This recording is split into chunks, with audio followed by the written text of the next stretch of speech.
Welcome to master key TV. America elections ఏమో కానీ NRIs గుండెల్లో మాత్రం రైళ్లు పరిగెడుతున్నాయి. కారణం ట్రంప్ ఖచ్చితంగా అమెరికన్ లోకల్స్కి సపోర్ట్గా, నాన్ రెసిడెంట్స్ అమెరికన్స్కి ఎగెనిస్ట్గా ఉంటాడు. సో ఈ క్రమంలో అక్కడ ఏం జరుగుతుంది, ఏం జరగబోతుంది అనే అంశాన్ని దాసరి విజయ్ గారితో మాట్లాడి తెలుసుకునే ప్రయత్నం చేద్దాం. విజయ్ గారు, ఏంటి అమెరికా ఎలక్షన్స్ ఏంటి, ఈ యొక్క వీసాలకు సంబంధించి కానీ కొన్ని మార్పులు చేర్పులు జరుగుతూ ఉన్నాయి కదా. సో ఎవరైతే ఇప్పుడు ట్రంప్ ఉన్నాడో, ట్రంప్ చేసేటువంటి వ్యాఖ్యలు కొద్దిగా మన ఇండియన్స్ని కలవర పెడుతున్నాయి. దీన్ని మనం ఏ విధంగా చూడాలి, యాక్చువల్గా జరిగేది ఏంటి? యాక్చువల్గా H1B వీసా ప్రకారంగా పిల్లలు పేరెంట్స్ దగ్గర డిపెండెంట్గా ఉన్నంతకాలం ఉండొచ్చు. H4 వీసా ప్రకారంగా వస్తుంది. 21 ఇయర్స్ దాటితే వాళ్ళ నిబంధనల ప్రకారంగా నువ్వు ఇండిపెండెంట్ అవుతావు, not dependent on parent. So ఇప్పుడు నీకు ఉద్యోగం చేసుకోవడానికి పర్మిషన్లు అన్నీ ఉన్నాయి. నీ కోటా కింద నా మీద డిపెండెంట్ అండి నా కొడుకు అని తెచ్చావు. ఇన్నేళ్ళు ఇక్కడ యథేచ్ఛగా ఉన్నావు పర్లా.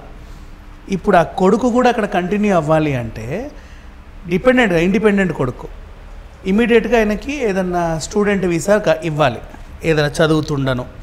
పోనీ ఏదన్నా ఉద్యోగం వీసా అయితే ప్రజెంట్ ఇప్పుడు వచ్చే దాఖలాలు లేవు, ఎందుకంటే ఎలక్షన్ సీజన్ కాబట్టి. లేదంటే ఖచ్చితంగా ఇక ఇండియా వెళ్ళిపోవాల్సిందే, నువ్వు అక్కడ ఉండడానికి అర్హుడివి కాదు. లేదా నీకు లేదు నా కొడుకుని ఉంచుకోవాలి నాతో పాటే ఉండాలంటే నువ్వు కూడా అక్కడ నుంచి వచ్చేయాలి. ఓకే, మరి అక్కడ ఉండే అవకాశం లేదు. ప్రజెంట్ బైడెన్ ఉన్నంతకాలం ప్రాబ్లం లేకుండానే ఉన్నారు వీళ్ళంతా. ట్రంప్ ఏంటంటే మొదటి నుంచి దీనికి వ్యతిరేకి. అంటే స్థానిక వనరులు స్థానికులకే కావాలి, వేరే వాళ్ళకి ఉండకూడదు అనేది ఆయన నినాదం. స్థానికులకి సరిపోగా మిగిలితే మీరు వచ్చి తినండి, ప్రజెంట్ నాకే కావాలి, మా వాళ్ళందరూ కడుపు నిండే వరకు నేను పోరాడుతాను ఆయన కూర్చున్నాడు. ఎలా అయితే మన తెలంగాణ నినాదం ఉందో, ఇక్కడ ఉద్యోగాలు ఇక్కడికే వేయాలి, బయట వాళ్ళు వచ్చి చేస్తుండ్రు, మాకు అవసరం లేదు, మా వాళ్ళు ఖాళీగా ఉన్నారు అని. సో అట్లాగే ఇది కూడా సరే. మొన్నటి వరకు అంటే మీ అందరికి చెల్లింది. సింపుల్గా ఏం చేసావు, నా భార్య అండి, నా కొడుకు అండి, నా మీద ఆధారం అండి అని తెచ్చావు. భార్య అంటే ఓకే డిపెండెంట్, కానీ పిల్లలకి 21 ఇయర్స్ వచ్చిన తర్వాత వాళ్ళు ఇండిపెండెంట్ అవ్వాల్సి వస్తుంది, వాళ్ళ డిపెండెన్సీ కోల్పోతారు అక్కడ. సో ఇప్పుడున్న ప్రకారంగా అయితే కౌంట్ చేస్తే సుమారు 2.5 లక్షల మంది ఒక్కసారిగా బయటకు వచ్చే అవకాశం అయితే ఉంది. 21 ఇయర్స్ దాటినటువంటి డిపెండెంట్స్ ఉన్నారు. 2.5 లక్షల మంది ఉన్నారు కొంచెం అందాదగా ఓ సర్వే ప్రకారంగా. సో అమెరికన్ పాలసీ ప్రకారంగా వాళ్ళు ఇక్కడ ఉండడానికి వీల్లేదు. పోనీ వాళ్ళు ఉండాలంటే వాళ్ళకి ఇప్పుడు ఇంకో వీసా ఇవ్వాలి.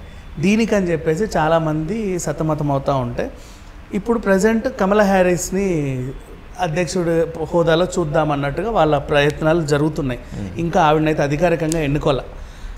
సో కమలా హ్యారిస్ ఒకవేళ ఉంటే కనుక ఆమె భారతీయ సంతతికి చెందిన ఆవిడ కాబట్టి ఓకే.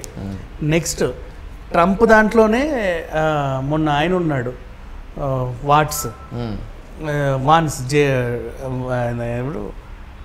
మన ఉషా చిలుకూరి వాళ్ళ హస్బెండ్. సో ఆయన కూడా పర్లా, అంటే ఇండియన్ పిల్లాన్ని పెళ్లి చేసుకున్నాడు కాబట్టి.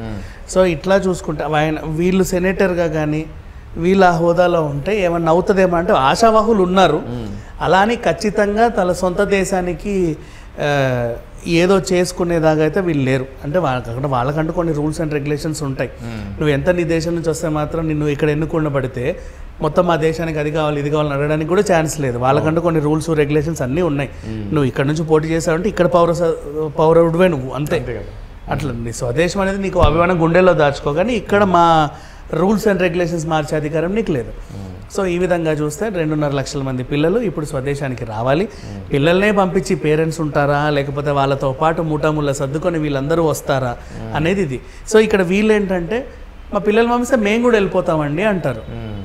అలా ఈ 2.5 లక్షల పిల్లలకి సంబంధించిన తల్లిదండ్రులు కూడా వస్తే అమెరికా ఎకానమీ దెబ్బతింటది. వాళ్ళు మంచి మంచి పొజిషన్స్లో ఉన్నారు, ఒక్కొక్క స్థాయిలో ఉన్నారు. ఇప్పుడు నువ్వు ప్రెసిడెంట్ స్థాయిలో నిలబడ్డా కూడా 21 ఇయర్స్ వస్తే నీ కొడుకు వెళ్ళిపోవాలి, రూల్ ప్రకారం వెళ్ళిపోవాలి, లేకపోతే వాడికి ఇంకేదన్నా ఉండాలి.